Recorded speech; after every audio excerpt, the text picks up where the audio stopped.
ऐसा नहीं है। अगर ऐसा है तो फिर जुआ भी तो खिलवाया गया, फिर वो वहाँ कंट्रोल कर लेते तो महाभारत कहाँ हो पाता। सारी जिंदगी तो रहे जंगल में, बाद में गाँव मांगने चले। पहले आपको पता ना, पांडु जो है वो जंगल में चले गए थे और तभी धृतराष्ट्र को गद्दी पे बिठाया था। पहले ये बच्चे सारे पांचों पांडव जंगल में ही हुए हैं, जंगल में ही जन्म हुआ है, जंगल में ही उनके माता पिता रहे हैं। फिर जब घर बुलाया गया तो फिर गुरुकुल भेजा गया, फिर जंगल में चले गए, पढ़ के आए। फिर वो जो लाक्षागृह बना उस जंगल में चले, फिर भी जंगल ही मिला। लाक्षागृह के बाद सब जंगल में ही चलते रहे ना सब। फिर द्रौपदी का विवाह हुआ तो फिर वापिस आए तो वो बनाया, खांडव वन जला के वहाँ अपना हस्तिनापुर बनाया। हस्तिनापुर में इंद्रप्रस्थ वो बनाया।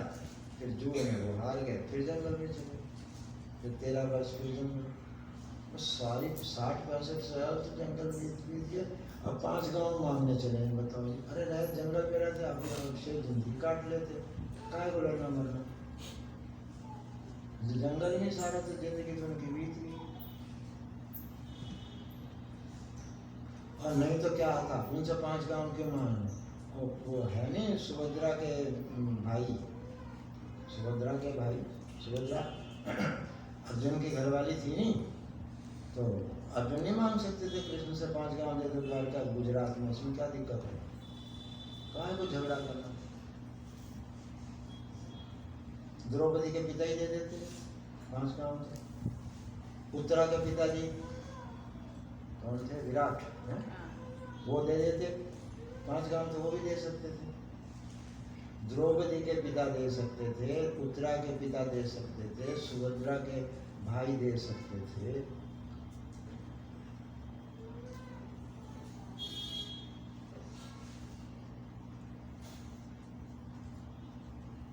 कितनी सद्बुद्धि की जरूरत है। देखो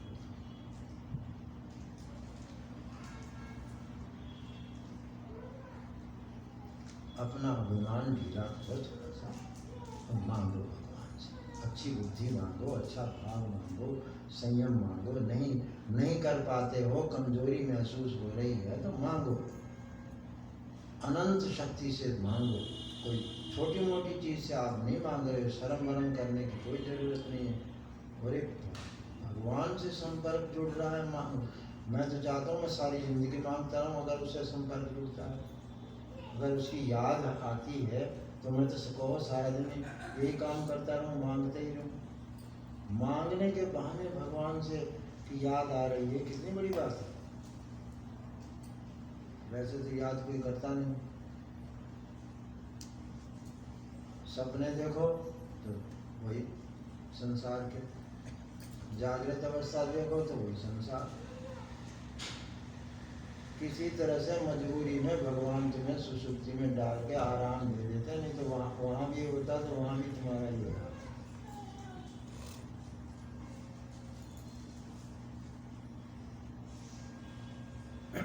अब इसको क्या करना है कि इन 4 बातों को, कितनी विलक्षण विलक्षण बातें हैं, तुमने पहली बार ही सुनी। बताओ कौन, मैं तो ऐसा एक देखता भी नहीं हूँ कि कोई ब्रह्मात्मानंद मांग रहा हो। ब्रह्मात्मानंद टॉप, बस उसके बाद तो कुछ होता नहीं। अब ब्रह्मात्मानंद मैंने होता है, आप कहते हैं ना भगवान इन सब गुणों पे, यही तो है वो। ये जो ब्रह्मात्मानंद में परिनिष्ठा हो, मानी स्थिति हो जाए, आनंद में स्थिति, तो फिर तो आप सुखी, आप जैसा कोई सुखी तो ढूंढने से भी नहीं मिलेगा। इन चारों को ध्यान में रखो और बोलो सिर्फ उसकी जगह एक शब्द, अभीष्ट। अब प्रार्थना क्या बन गई? पहला वाक्य, हे अनंत प्राज्ञ ओ,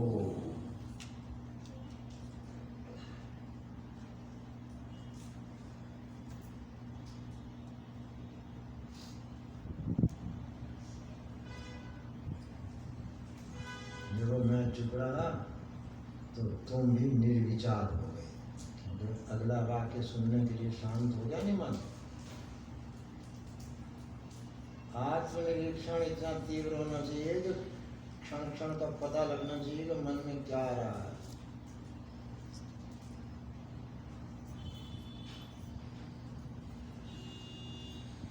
अब दूसरा वाक्य क्या हुआ? अभीष्ट व्यक्त रहें। व्यक्त माने प्रकट हो जाए, जीवन में अवतरित हो जाए ना, ये चारों चीजें जीवन में अवतरित हो जाए, इसको प्रकट करना, व्यक्त करना।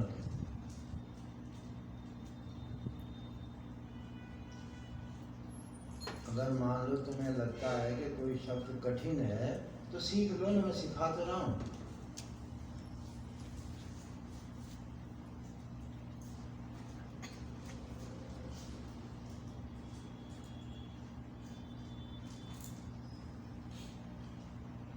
हे अनंत प्राज्ञो अभीष्ट व्यक्त। भगवान के नाम, भगवान के स्वरूप का जप भी हो गया।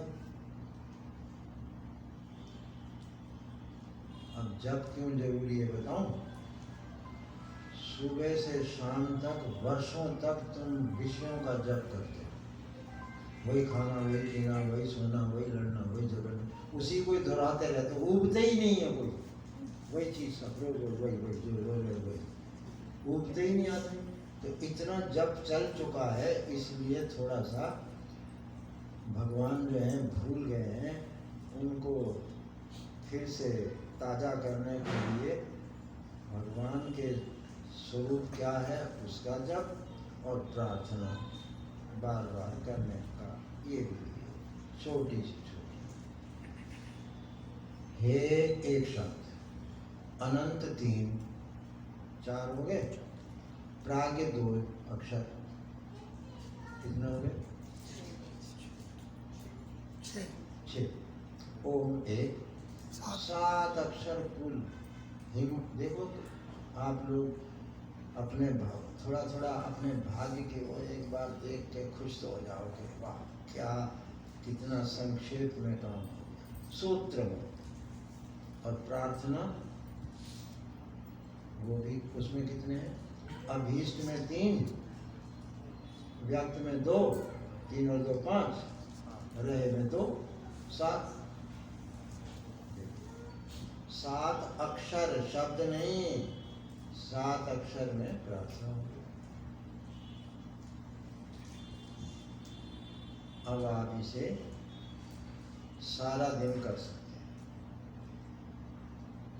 जब भी थोड़ी सी होश आए, मैंने विपश्यना का ख्याल आया कि ध्यान देना है, बस हे अनंत प्राज्ञो अभीष्ट व्यक्त हो गया। अब इसके बाद थोड़ा सा रुकना जरूरी है, क्योंकि ये अभी हमने बोला ना, इसको भगवान तक जाने।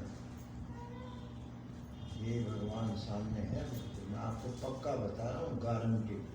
क्योंकि प्यास नहीं है ना, तो बिना प्यास वाले को जो शरबत भी पिलाओ तो संतोष नहीं होता। तो ये जो सामने जो कल्प वृक्ष है वो सामने, कहीं दूर नहीं जाएगी, ये तरंग यहीं अनंत हो जाएगी। बस बैठ के करो। अब यहाँ वहाँ 4 वाक्यों के बाद रुकना है। 4 वाक्य हैं, एक वाक्य स्तुति का है, एक वाक्य समर्पण का है, वहाँ इतनी बार रुकना पड़ेगा, 2 बार रुकना है। हे अनंत प्राज्ञो शांत।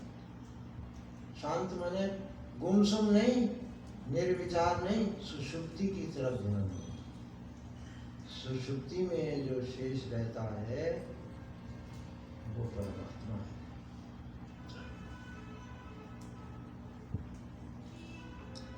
कभी तुम्हें तत्व ज्ञान होगा ना, तब देखना इसके सिवाय और कुछ नहीं आपको मिलेगा। मैंने आज सब कुछ बता दिया।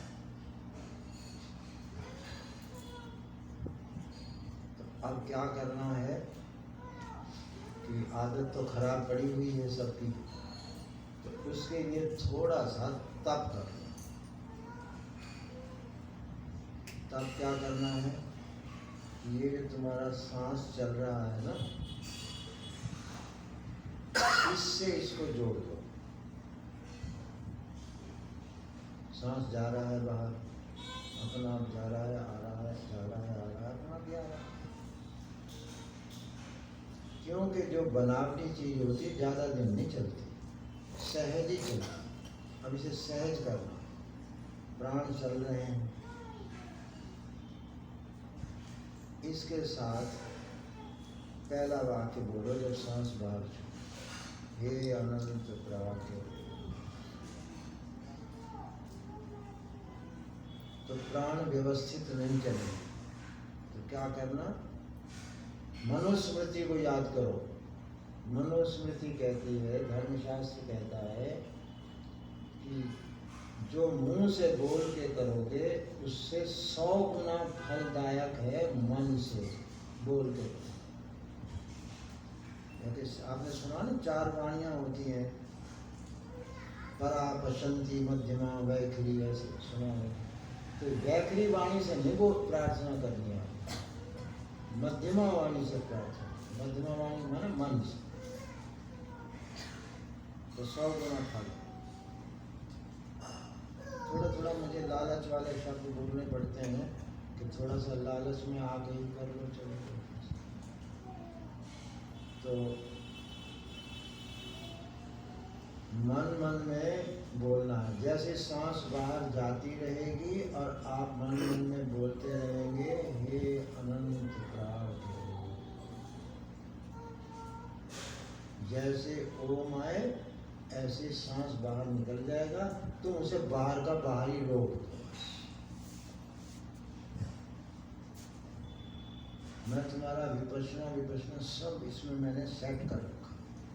स्वास्थ्य की भी बात इसमें सेट कर रखी। जैसे ऐसा करोगे ऑक्सीजन पूरी, कार्बन डाइऑक्साइड गैस पूरी निकल जाएगी। और आप फिर सांस रोक लेंगे। ये हो गया आपका संयम। संयम के संस्कार आप में आने शुरू। फिर सांस अपना अंदर जाएगा। जब सांस अंदर जाए तो दूसरा सेंटेंस प्रार्थना। ये तो मंत्र हुआ, ये तो भगवान का स्वरूप हुआ, उसको याद किया हमने। अब ये स्वरूप इसलिए जरूरी है कि हमारा स्वरूप ही वही है। दूसरा, हमें वहीं जाना भी है, अंत हमारा वहीं, इसलिए उसको भी जरूरी है बोलना, हे अनंत प्राज्ञ। अब सांस अपना भीतर जाएगा रुक करके। अभीष्ट व्यक्त रहे। अब देखना सांस जो है नाभि तक चला गया होगा।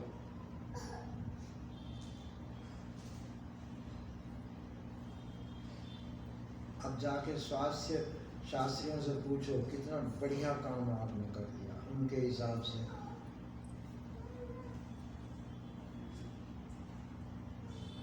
अब ये प्रार्थना हो गई, अभीष्ट व्यक्त रहे। मैंने अभीष्ट वो 4 बातें ध्यान रखना। अभीष्ट में 4 बातें वो व्यक्त है, मैंने हमारे जीवन में वो अवतरित हो जाए, उनका अवतार हो जाए।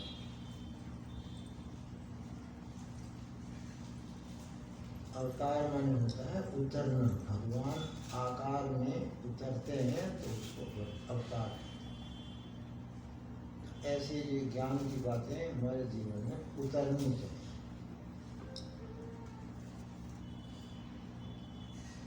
तो सांस जैसे भीतर गया तो मन से बोलना, जीभ से मत बोलना। मैं सब समझता हूँ, लोग शुद्ध अशुद्ध सब रहते हैं। मैंने झंझट सब काट दिया। कुछ भी हो, कितनी भी अपवित्रता हो, अपवित्र स्थान हो, तुम्हारा शरीर अपवित्र, कोई मतलब ही नहीं है। शरीर का उपयोग करोगे तो नियम लागू, इसलिए शरीर का उपयोग ही नहीं करना। हम जीभ का उपयोग नहीं कर रहे। अगर आपको जीभ की आदत पड़ी हुई हो, बोले बिना ना रह सकते और मंत्र बोलते बोलते जीभ हिलने लगे, तो उलट देना जीभ को, ऐसे उलट दो। आप जीभ से बोल ही नहीं सकते, मन से ही बोले।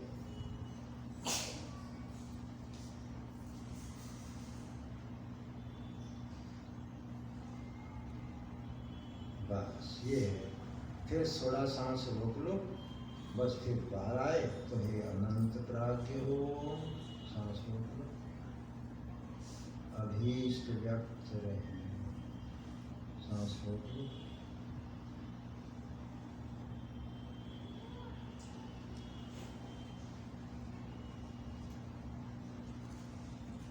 मैं जब करता हूँ ना तो कुल 1 मिनट में 2 बार ही हो जप और प्रार्थना, तुम्हारा 3 बार। अभी तुम्हें अभ्यास नहीं है, ज़्यादा तुम सांस रोक नहीं पाओगे। हालांकि मेरा शरीर भी वृद्ध है, मैं भी ज़्यादा रोक नहीं पाता, फिर भी रुकता है। तो 1 मिनट में 2, आधे मिनट की प्रार्थना है। बताओ, तुम अपने को उदार अनुभव करो, हम उदार हैं, कंजूस नहीं, हम खूब करेंगे, उदार हैं, ऐसे सोच के और भरपेट करो, निहाल कर दो अपने को बस, और भगवान को खुश कर दो कि हमारा बच्चा जो है खूब ध्यान से मेरे से मांग रहा है, तथास्तु कर देंगे। ऐसा ही हो, एवमेव, ऐसा ही। ये सूत्र नारद भक्ति दर्शन, एवमेव, ऐसा ही।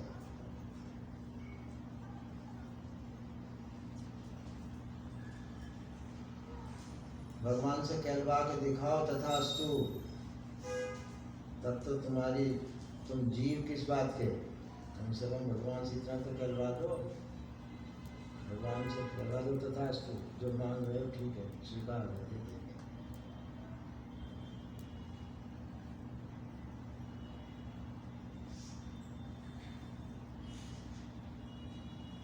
किसी को भगवान पे शंका हो तो मैंने दिखाई दिया है, और अकल बहुत अच्छी फड़फड़ाती हो तो मना करके दिखा दे, काट के दिखा दे। ये मैं सामने बता रहा हूँ, अनंत आकाश, इसको इनकार करके दिखा दे।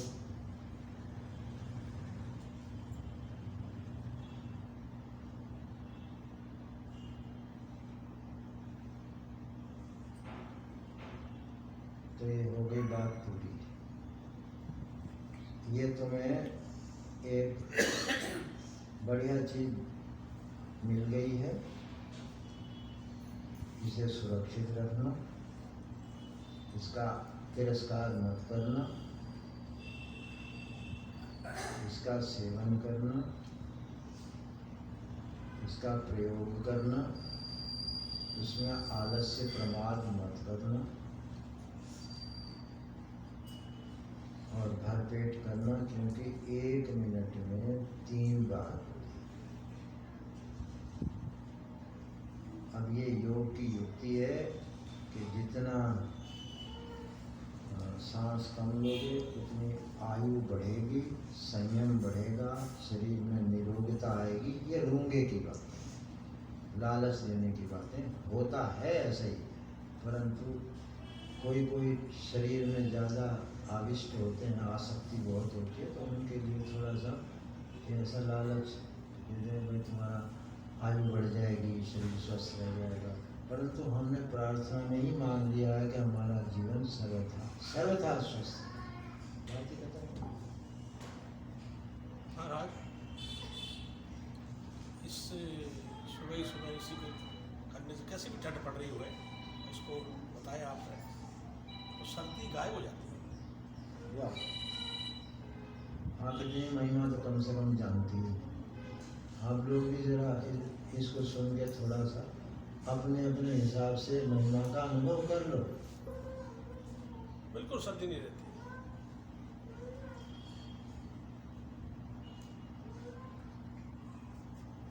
गर्माहट महसूस होती है वास्तव में। मैं कहता हूँ सर जी से आगे भी जरा ध्यान देना, दुख भी नहीं रहता। और बताऊं, जन्म मृत्यु नहीं रहते। और बताऊं, अमंगल गायब हो जाते हैं। क्योंकि परमात्मा में होता है शुद्ध आनंद, खालिस आनंद, उसमें दुख छाया। आप कोई भी किसी को चैलेंज है, सब सुषुप्ति में दुख किसी ने आज तक देखा है क्या, सुना है क्या? सीधी बात कि आनंद स्वरूप रहता है वहाँ, और कुछ रहता ही नहीं। कल्पना भी नहीं कर सकते दुख की। आज तक किसी ने कल्पना करके दिखाई भी नहीं कि सुषुप्ति में किसी को जरा सी परेशान, बल्कि और बच्चों को उठाते उठाते माता पिता थक जाते हैं, भाई उठो उठो। हम लोग भी नींद आती है, सब चीज़ में छुट्टी, बच्चे को छाती से लगा के सोच, बच्चा वहाँ बड़ा मिलता है, आप अपने आप। क्या अद्भुत एक स्थिति हमारे जीवन में है जहाँ दुख है ही नहीं। ठीक बात है। तो ये अपने ज्ञान का कम से कम आदर तो कर ही सकते हैं। ये तो देखो, अगर ठीक कह रहे हैं। और एक समय 1 घंटे को छोटा सा लगता है, 1 घंटा तो वैसे लंबा लगता है, लेकिन इसमें समय पता ही नहीं पड़ता। बहुत अच्छा, आपको भगवान की कृपा आपकी प्रकट हो रही है। ऐसा अनुभव सबको हो जाए।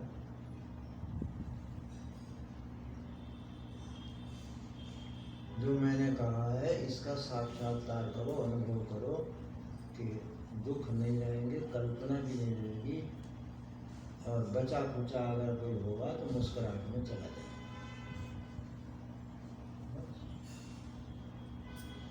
मुस्कुराहट में पूरी नहीं रह पाई।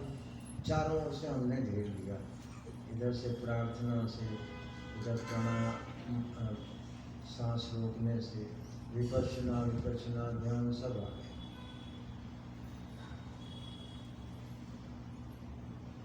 जिनका अहंकार थोड़ा सा फुरफुराता रहता है ना, उसके लिए बता दिया। और जिसका अहंकार शिथिल हो ना, ढीला ढाला हो ना, उसके लिए मैंने कल त्राटक बताया था। भगवान का ध्यान करो, फिर मैं तुम्हें सर्वत्र भगवत दर्शन सिखाया था। थोड़ा थोड़ा तो बता ही दिया था। जित देखो तित श्याम, श्याम है आनंद। जहाँ देखता हूँ आनंद, जहाँ देखता हूँ आनंद। दुख का मतलब क्या, राग द्वेष का मतलब क्या? जहाँ देखता हूँ आनंद ही आनंद। जित देखो श्याम मई का, श्याम माने यही होता है। श्याम माने काला, जहाँ और कुछ दिखता ही नहीं सिवाय उसके, काला रंग इसीलिए होता है।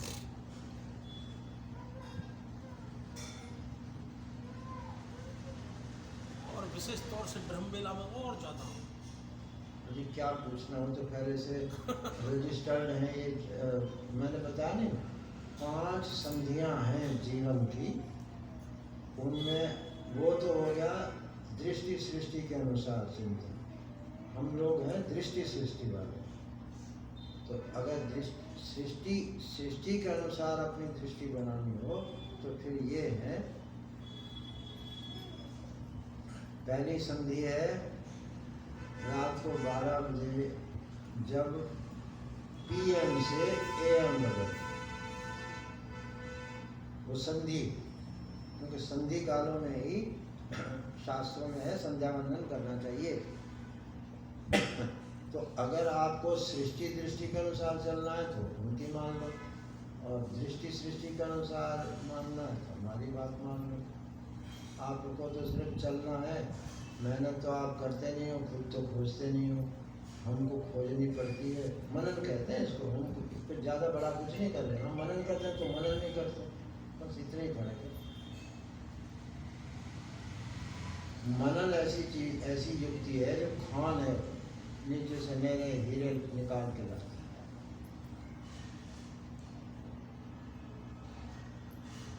तो 5 संधियां हैं, पहले बताया, दोहरा देते हैं।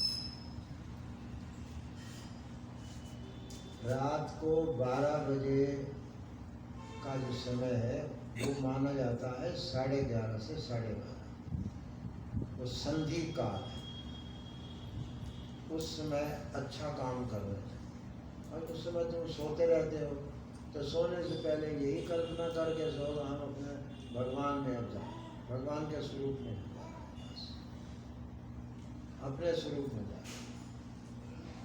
कम से कम सोते समय इतना तो सोच ही सकते हो, नहीं तो वो तमोगुण के बलि चढ़ जाएगी, आपके हाथ कुछ नहीं होगा। सोने से पहले यही तो सोच के सो कि हम अब आनंद में जा रहे हैं, अब हम आनंद रूप हो जाएंगे जहाँ द्वैत नहीं रहता, दूसरा कोई रहते नहीं सिवाय चेतन, जड़ता होती ही नहीं हो। दूसरा है ठीक उसके उल्टा दिन में 11:30 से 12:30 जब AM से PM बदलता, ये संधियां हैं बाहर की। तीसरी है जब सवेरे तारे छिप जाते हैं और सूर्य निकला नहीं होता, ऐसी एक संधि आती है रोज। तारे छिप जाते हैं, सूर्य नहीं निकला नहीं होता, तो वो संध्या काल कहलाता है। वो समय भी मन अपना आप सहज रूप से शांत। आप कभी नोट करो, उस समय और शाम के समय में हवाएं भी रुक जाती हैं प्रकृति में, शांत, पेड़ सब शांत।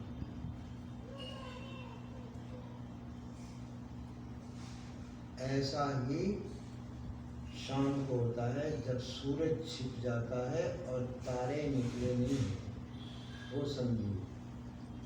सवेरे हुई जब तारे छिप जाते हैं, सूर्य निकला नहीं होता, और शाम को जब सूरज छिप जाता है, तारे निकले नहीं होते, वो संधि हुई। उस समय वैसे शास्त्रों में बना है खाना पीना सोना उस समय नहीं होता, केवल परमात्मा का को याद करने का ही समय है। अब जिन्हें आजकल तो टाइम टेबल बहुत चलते हैं ना, तो इसलिए वो इनका पालन नहीं कर पाते। और 2 संधियां जीवन की हैं, जागृत अवस्था जा रही होती है और निद्रा अवस्था आ रही होती है। ऐसी सोने के समय की स्थिति आती है, वहाँ भी आप अगर ध्यान देंगे तो संधि स्थान होगा, उसमें मन बिल्कुल निर्विकार होने लगता है। महाराज एक किस वृक्ष के नीचे अच्छा बताते, कौन सा वृक्ष? पीपल, बरगद, आंवला, इनके बाद चक्कर में ना पड़ो, परमात्मा को महत्व दो, परमात्मा की बनी हुई इन चीजों को महत्व अभी ना दो।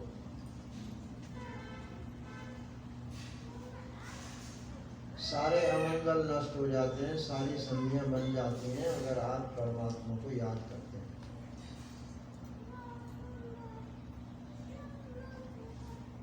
ये हो गया। अब 2 संधियां हैं जीवन की,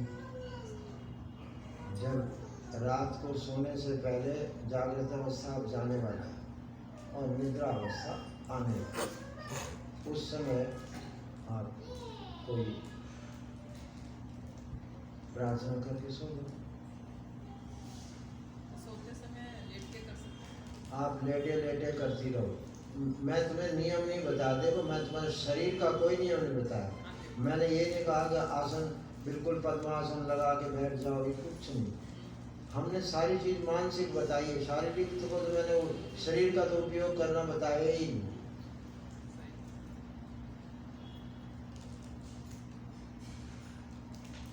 मन चंगा तो कटौती में गंगा। हमें मन को संभालना है, उसे ही शुद्ध करना है, उसी से ही सब प्राप्त होता है। शरीर तो बेचारा तुम्हारे सामने यही उसको पाँक के राख बना के हड्डियाँ इकट्ठी करके गंगा जी में डाल के, इसमें इसका क्या करना? दुख किस में महसूस होता है?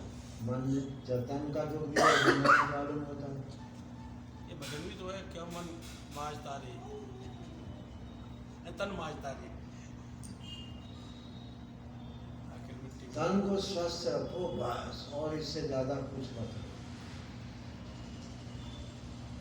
फिर और आखिरी संधि है सवेरे के समय, जब निद्रा जा रही होती है और जागृत अवस्था आ गई। 6 संधियाँ हैं। इनमें करना चाहो, मैंने जानकारी के अपनी थोड़ी सी विद्वता दिखाई है मैंने आपको, क्योंकि ये तुमने सुना नहीं होगा पहले, तो थोड़ी विद्वता दिखाई। वैसे करना वरना मत इसको, तुम अपना भजन करो, भगवान को ही महत्व दो, इस काल वाल को ज़्यादा महत्व मत दो। काल से हमें परे जाना है, अकाल की तरफ जाना है। इनको जब महत्व मत दो, क्योंकि सापेक्षता में फंस जाओ, रिलेटिविटी थ्योरी में आ जाओगे। क्योंकि अब संधि आएगी तब करेंगे तो प्रार्थना हो जाएगी सेकंड, और टाइमिंग आ जाएंगे फर्स्ट पे, महत्व घट जाएगा, उसको परवाह मत करो।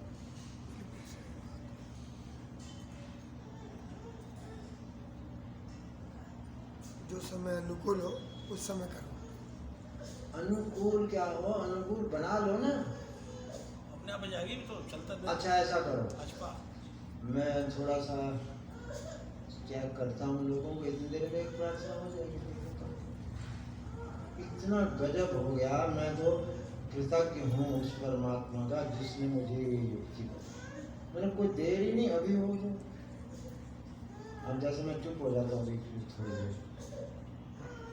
एक प्रार्थना 20 सेकेंड होगी, प्रार्थना भी होगी और भगवान का स्मरण भी होगा। स्मरण होता है मन से, और हमने तुमसे जीभ से बताया ही नहीं है, मन से बोलो हे अनंत। स्मरण हो गया कि नहीं हो गया? हो गया ना स्मरण, तो फिर और क्या चाहिए?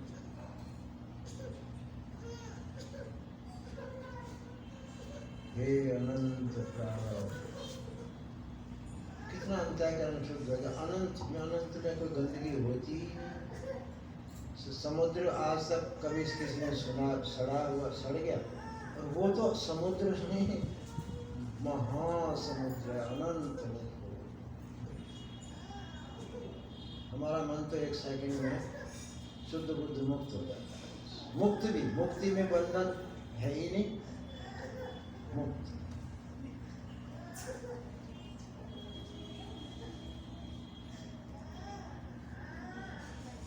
अब इसको बताओ मीरा जी को मैंने क्या किया है, बताऊँ आपको? ये श्री कृष्ण की ही महिमा गाई है और कुछ नहीं।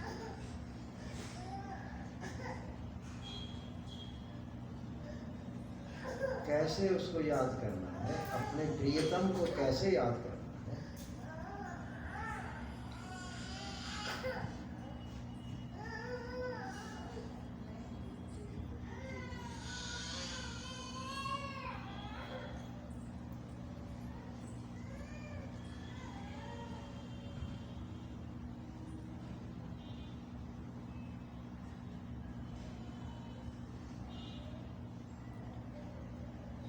एक स्त्री हुई है, पुराणों में है, ये है देवी पुराण में है या मार्कंडेय पुराण में है। एक स्त्री हुई है, उसका नाम था मदालसा। मैं यही चाहता हूँ कि मदालसा को तुम लोग जानते हो तो ठीक, नहीं तो सुन लो। ऐसी स्त्रियाँ बनो, एक आदर्श सामने रखो। उसकी विशेषता क्या थी? वो तत्व ज्ञानी थी। जो लोग कहते हैं ना, जब घर छोड़ो बाहर छोड़ो, भाई छोड़ो तो सही, रहोगे तो संसार में, रहोगे तो शरीर में, कहाँ छोड़ के कहाँ जाओगे? जहाँ हो वहीं से शुरू करो। ये मत सोचो कि ऐसी परिस्थिति मिले, ऐसी परिस्थिति, कुछ नहीं। जहाँ हो वहाँ शुरू करो, परिस्थिति सब ठीक हो जाएगी। मदालसा के 4 पुत्र थे। वो एक राजा ने उससे विवाह किया था। उसने मना नहीं किया, ना कभी कहा कि मेरा विवाह कर दो, पिताजी से कभी नहीं कहा, पर वो तत्वज्ञानी हो गई थी। पिता के घर में है। ये जो त्रिपुरा रहस्य पुस्तक है हमारी, ये भी इसमें भी यही है कि एक हेमलेखा नाम की लड़की, कोई व्यक्ति गलत काम उसने किया होगा तो स्त्री को बच्चा हो गया, तो नदी के किनारे बच्चे को छोड़ के चले गए।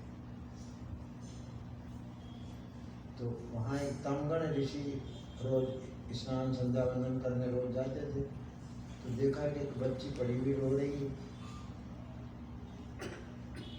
सोचा पता नहीं, ऐसा तो हो नहीं सकता कि माता पिता इसके कहीं पास में ना हो, ऐसा तो नहीं था। अकेली पड़ी, इसका मतलब है किसी ने गलत ऐसे छोड़ दिया।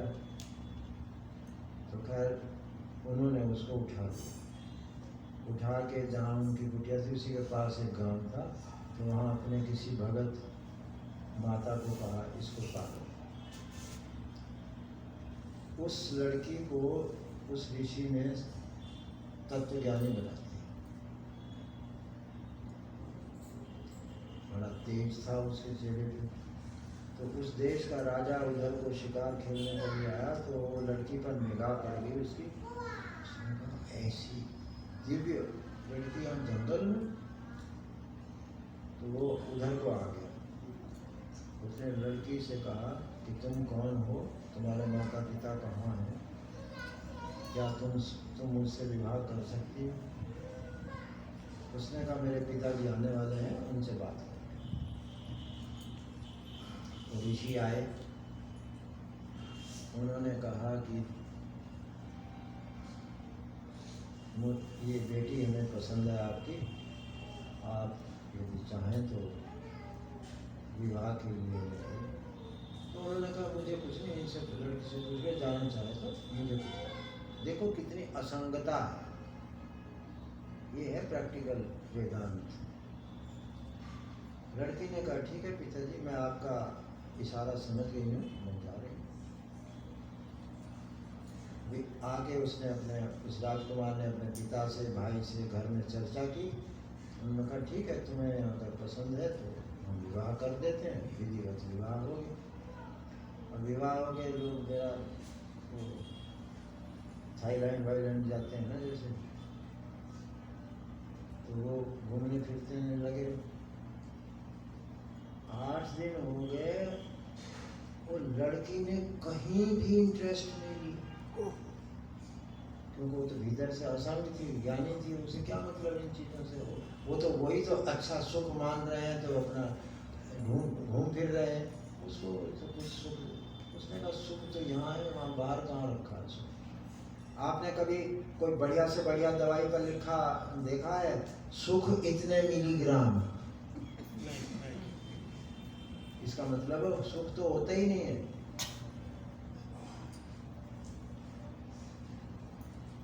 सुख हमारे पास है, हम देखते हैं बाहर दुख को, इसलिए वो दुख चिपटता है। हम सुख को देखें, अरे बस तुम्हारे पास सबूत है, गहरे में तुम सुख स्वरूप होते हो बिना किसी विषय के। ऐसे हो जाओ ना, अभी गहरी नींद जैसी स्थिति में आओ, ये समाधि होगी।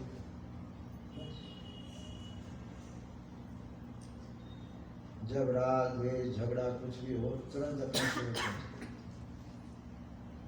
अभी हृदय शुद्ध हो जाए।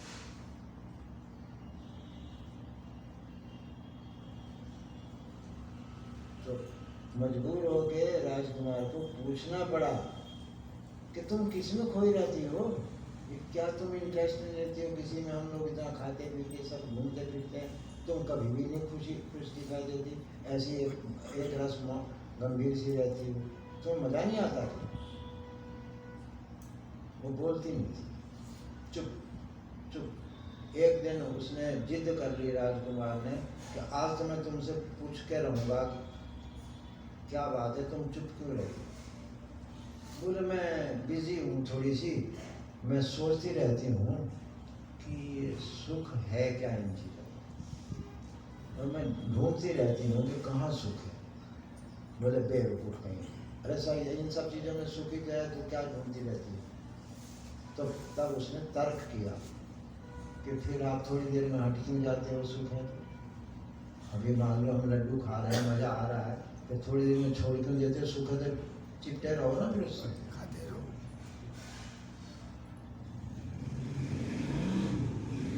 तो उसने तर्क कर दिया, उन्होंने देख लिया, पहले पति को देख लिया कि अब ये हमसे पूछना ही चाहते हैं, तो उसने बता दिया।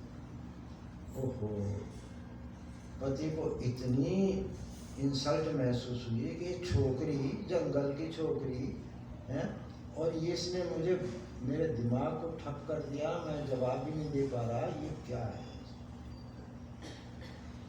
आखिर उसको रातों नींद नहीं आई और उसने अगले दिन कहा कि क्या ये विद्या जो तुम जानती हो हमें बता सकती हो। उसने कहा आपकी आज्ञा होगी तो मैं सब बता दूंगी। तो उसने शुरू किया और अपने पति को तत्वज्ञानी बना दिया। उनकी शांति और वो देख के उसके पिता ने, उसके भाई ने, सब ने पूछा ये आप लोग किस दुनिया में रहते हो, हम तो आपको चेहरा भी आपका उदास नहीं देख रहा हूँ, ये क्या है सब। तो पूरे परिवार ने वो सीख लिया। अब राजा को ये लगा कि ये विद्या तो मेरे पूरी प्रजा में होनी चाहिए। उसने आदेश कर दिया कि जो ये विद्या सीखेगा उसे नौकरी मिलेगी, दूसरे को मिलेगी। तो सब लग गए।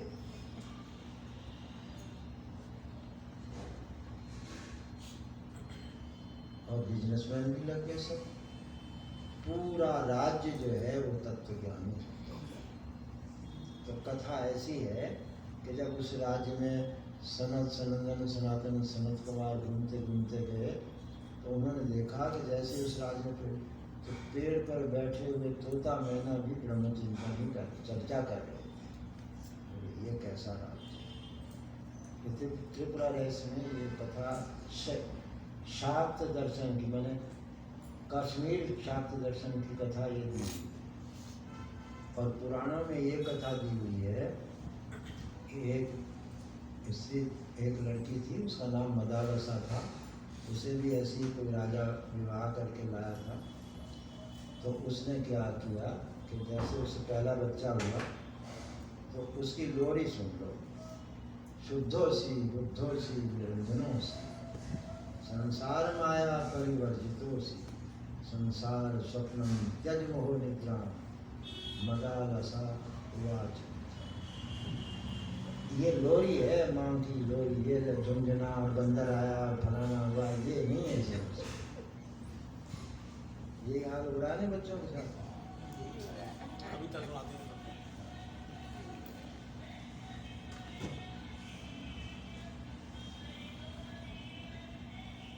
अब ये कथा इसलिए नहीं सुनाई जा रही है कि तुम्हारा मैं मनोरंजन करने आया हूँ उत्तर भारत से यहाँ। मैं तुम्हें जगाने आया हूँ।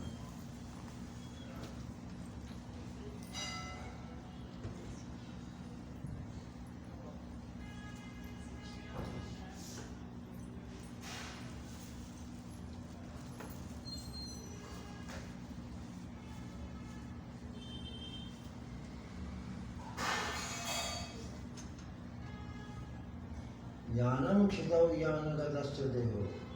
अरे बेटा, एक रथ है, वो धरती पर चलता है। उस रथ में एक और पुरुष है जो उसे जानता रहता है। ये पंचात्मकम देहमिदम न तेस्ति। ये शरीर जो है 5 भूतों का बना हुआ है। कस्मात् त्वं रोदसी कस्य। तो फिर तू रोता क्यों है बेटे? 5 भूतों का शरीर तो किस लिए रोता? ये लोरी है, ये माँ की लोरी। तो उसने 3 बेटों को ज्ञानी बना दिया। राजा ने कहा भाई ये तो सबको ज्ञानी बनाती जा रही है, हमें भी तो फिर जंगल में जाना है। वानप्रस्थ आश्रम में रहते थे ना सब पहले राजा लोग, तो हमें भी जाना है। तो ये गद्दी पे बिठाने के लिए तो एक बेटे को तैयार कर दे।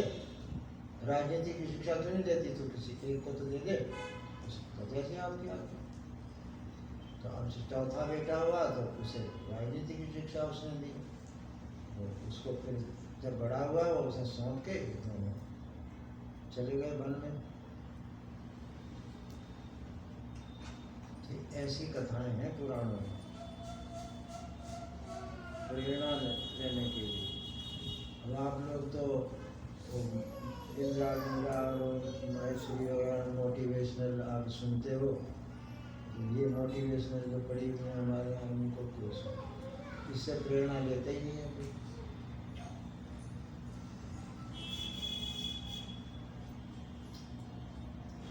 तो अब मेरी एक सलाह मान लो, थोड़ा सा समझ में ना आवे तो भी मान। मान्यता अलग चीज़ है, समझ अलग चीज़ है। मुझे महात्मा मानो पहली बात तो, और फिर सलाह मानो कि अपने बच्चों को प्रार्थना सिखाओ, क्योंकि यहीं से उनके संस्कार चेंज होंगे। क्योंकि ये मामला तो संत का इतना गजब है कि कोई सुधार नहीं सकता, ईश्वर ही सुधार सकता है। इसलिए बच्चों को प्रार्थना सिखाओ और उनसे करवाओ, स्वयं भी करो और उनसे भी कराओ। अगर आपको जच जाए, रुच जाए, तो अपने प्रियजनों को भी सिखाओ और उनसे भी कराओ। अच्छी चीज़ बांटनी चाहिए। भले शुरू में कोई लोग नाराज होंगे कि क्या तुम हमें चेला बनाने आई हो, हैं ऐसे ऐसे कहेंगे। तो अब के दिवाली पे मिठाई बांटनी है, तो मिठाई के साथ साथ प्रार्थना भी बांट, ये मिल करके उसके मिठाई के डिब्बे के साथ में, नहीं तो थोड़ी सी उसमें निकालो, क्या होता है वो, हाँ? सोशल मीडिया नहीं वो, हाँ जीरोक्स निकाल लो, 4 लाइन की इतनी तो पर्ची बनेगी। सिखाना ही पड़ेगा, वो सिखाना ही पड़ेगा कैसे करना है, क्या करना पड़ेगा? सांस के थ्रू सिखाना पड़ेगा। वो छोड़ो, तो मैंने करने तो दो। तो दूसरी बार में पहली बार में जो मिठाई के डिब्बे के साथ में, तो ये तो कम से कम एक पर्चा साथ, ना, ये क्या है, प्रश्न आएगा ना, ये क्या भेजा है, क्या है, उसके बाद बताना उसको। पहले थोड़ा सा मिठाई के साथ एक विशेष तो हो, तो उसको अच्छी सी दिवाली मंगा लो ना आपकी बात।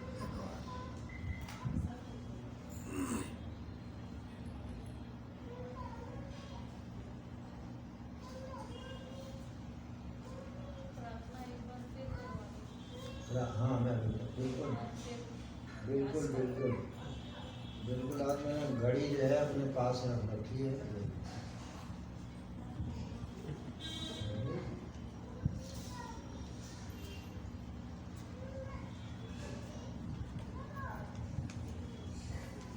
मैंने सोचा कि कभी जल्दी बंद ना कर दूँ, घाटे में ना रहे ना मेमोरी मेरा, इसलिए थोड़ा सा पूरा समय दूँगा।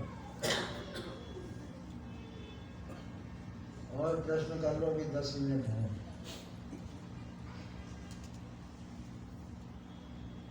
कोई चीज समझ में ना आई हो तो पूछ लो,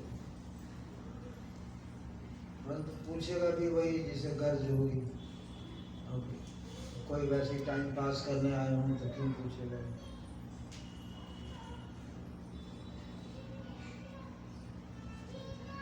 थोड़ा ये भी बता दो, 10 मिनट जो बचे हैं ना उसमें। ये 10 मिनट में नहीं बताई जा सकती, ठीक है, इसको कल बताएं। ठीक है। ये अलग प्रसंग है। ये तो जिए कैसे ये बताया है, और ये है कि ये भी चाहिए, वो भी चाहिए, वो भी चाहिए, उसके लिए है वो तो। ये स्वामी जी कई तो जैसे घर छोड़ के आश्रम में जाते हैं, क्या वो ठीक करते हैं क्या? आपके विचार हो रही है क्या? कभी कभी होता है महाराज जी, कभी कभी होता है ना। कभी होता है, कहीं आश्रम में गुरु जी के जाए हम कुछ समय उनके, वहाँ क्या करोगे? वहाँ क्या करोगे? ये मन करता है कभी कभी। हाँ, तो घूम आना बस, फिर वापस आ जाना और प्रार्थना करने बैठ जाओ। वहाँ जा कर के आजकल के आश्रम में संसार है, क्योंकि सबका पैसे पर टिके हुए हैं, सब पैसा कमाने में लगे हैं। आपको जोत देंगे सेवा में। सेवा माने बिना तनख्वाह का नौकर। बस वही है बात। आप थोड़े दिनों में, अभी तो श्रद्धा में आप आवेश में आ जाएंगे, फिर वो उन्होंने काम लेना है, एक रोटी नहीं देने के बिना काम करना। इससे अच्छा ये है कि घर में ही एक कमरा एकांत में बना लो, कोई कोठा वोठा हो उसमें घुस जाओ और वहाँ एकांत में रहो और वहाँ प्रार्थना करो, ध्यान करो, भजन करो, एकांत का अनुभव करो कि मैं अब एकांत। ऐसा घर में कोई जगह बना लो, पहले घर में ट्रेनिंग लो, ऐसे एकदम कुछ नहीं करना। यूट्यूब पे आपके निःशुल्क आश्रम मैं पक्ष में हूँ घर छोड़ने के, मगर मैं विवेक का अनादर नहीं कर सकता। ये विवेक कहता है कि बिना समझ के कोई गलत कदम रखना नहीं चाहिए। हम वहाँ जाएं जहाँ कोई सहारा मिलता हो, जो हमारे हित का वहाँ व्यवस्था हो। वो तो स्वार्थ, अब उनका वो अपने स्वार्थ के लिए बैठे हैं, तो वहाँ जाके तुम्हें क्या मिलेगा? घर में बना लो।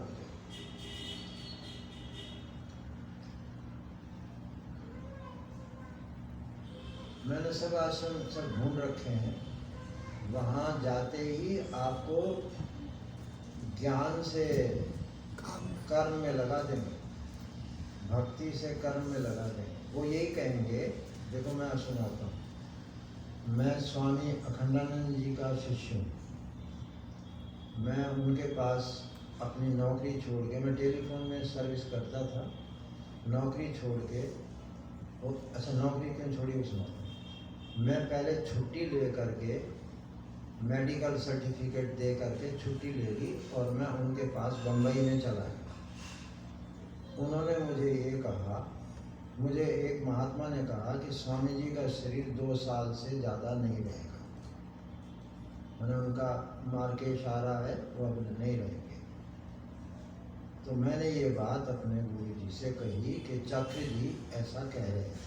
बोले वो गलत कह रहे हैं, मेरी 2 साल नहीं 1 साल ही शेष है। तो मेरे दिमाग में ये विचार आया कि इतना अच्छा महात्मा है, नौकरी तो हम फिर भी कर लेंगे। मेरे भाई कपड़े का काम करते थे, तो मैंने सोचा मैं कपड़े की दुकान भी बैठ जाऊंगा, नौकरी छोड़ दूँ, पहले इस महात्मा का सत्संग तो कर लूँ, ये छूट जाएगा। उनके कह रहे हैं कि हम 1 साल बाद चले जाएंगे।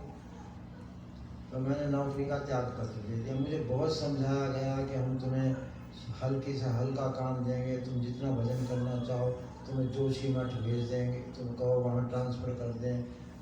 सब ने समझाया, मैंने कहा बस हाथ से त्याग पत्र दे दिया, अब नहीं वापस। तो मैंने ये सूचना दी अपने गुरु जी को फ़ोन पर। वो उस समय राजकोट जा रहे थे, दिल्ली में थे, तब मैंने, उन्होंने कहा बेटे मेरे पास आ।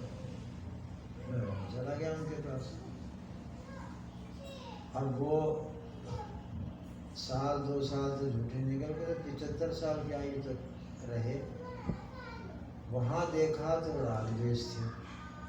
वो तो मुझे मुश्किल से 1 ही महीना बीता होगा कि जो हमारे बड़े गुरु भाई से उनसे लड़ाई तो नहीं हुई। उन्होंने कुछ कहा, मेरे कमरे से निकल कर उधर चले जाओ, मैं गया नहीं। फिर उन्होंने दोबारा कहा, फिर तिबारा कहा, 6 बार कहा। 6ठे बार कहा तो मैंने कहा क्यों जाऊँ मैं, आप मेरे मालिक हो, मेरे गुरु जी कहेंगे तब जाऊँगा। तो वो नाराज़ हो गए, उन्होंने बोलना छोड़ दिया। पहले यही सामना करना पड़ा राग द्वेष का। तो 6 महीने में मेरा मन वहाँ से उठ गया, और वो भी पता लग गया कि वो सिर्फ स्वामी जी ने वैसे ही कहा था 1 साल है, ऐसा कुछ नहीं। मैंने टिकट कटवाया और वहाँ से वापस आया। तो इसीलिए कहता हूँ कि जल्दी मत करो, विवेक का अनादर मत करो, अंतरात्मा की आवाज़ सुनो, अपना मनोरंजन मत देखो, अपनी सहूलियत कहाँ है वो मत देखो। विवेक का जो काम करना है वो अभी से करनी चाहिए। अभी से सोचो, यहाँ कोई नहीं है, मैं ही हूँ। क्या करूँगा वकील? भगवान और मैं बस दो ही हैं। कल्पना से पहुँचो एकांत में और जो करना है कर डालो। वो परिस्थितियाँ आनी होंगी, आ जाएंगी, परंतु वो तुम्हारा तुम जो करोगे वो गलती हो सकती है। भगवान ने जो परिस्थिति बनाया था वो ठीक।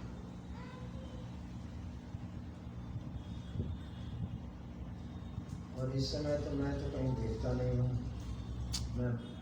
मैं उधर का रहने वाला हूँ, ऋषिकेश हरिद्वार की तरफ का, जहाँ महात्माओं का गढ़ है। कोई जगह दिखती नहीं है, कुछ छिपी हुई हो सकती है, अच्छी वो जगह भी होंगी, परंतु ऐसा करो, लग जाओ अभी से। अरे इससे ज़्यादा क्या है, घर बैठे तुम्हें एक महात्मा का कान पकड़ के भगवान ने यहाँ ला के रख दिया है और तुम्हें बता रहा है, इससे बढ़िया और क्या बात हो सकती है। बेचारा मुजफ्फरनगर से देखो कैसे वहाँ से घसीट के यहाँ कोटा में ले आए और आपको समझा रहे हैं। इससे ज़्यादा धन्यवाद क्यों देते भगवान को? तो हमारा सौभाग्य है जो आपके दर्शन। मेरे नहीं, वो जो मैंने सिखाया वो। मैं तो रहूँगा, वो प्रार्थना रहेगी तेरे पास जिंदगी भर देगी, इसको ध्यान दो। और मैं तो इतना निष्काम हूँ तो मुझे तो कुछ चाहिए ही नहीं। मैं तो आपको जो बता, अच्छा बताओ जरा, कोई इस महात्मा से पूछवा के देखा, अगर वो कोई अपनी बात बता दे, बिना चेला बनाए तो बता ही नहीं सकता। और मैं खुलेआम आपको हर चीज़ बताया जा रहा हूँ, बारीक से बारीक चीज, कोई छिपाता नहीं। क्योंकि मैं किसी को शिष्य बनाता नहीं, ना मैं किसी से कुछ चाहता हूँ, क्योंकि मुझे ज़रूरत है, पेट भरा हुआ है मेरा सब, मुझे कुछ चाहिए नहीं किसी से। मैं किसी से मैं अब ये कितनी बार मैंने किसी से परिचय भी नहीं पूछा, तुम कौन हो, कहाँ रहती हो, क्या कर, मुझे क्या मतलब। मुझे तो एक सत्य बताना है, हो सके तो उसे तुम स्वीकार कर लो, बड़ी मेहरबानी होगी। और क्या करें? ऐसा है, मेरे में थोड़ी सी दया का भाव है। मैं खुद परेशान हो जाता हूँ जब तुम्हें दुखी देखता हूँ, तो मेरी हालत खराब है। तो मैं अपनी जान बचाने के लिए आप लोगों को बताऊंगा कि सुखी रहो, सुखी करो, बस। चलो अब अगला और प्रार्थना करते हैं।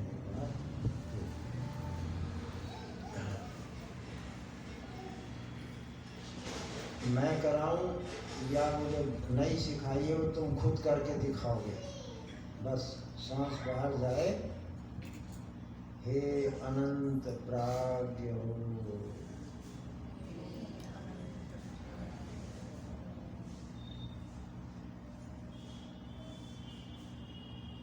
अभीष्ट व्यक्त रहे।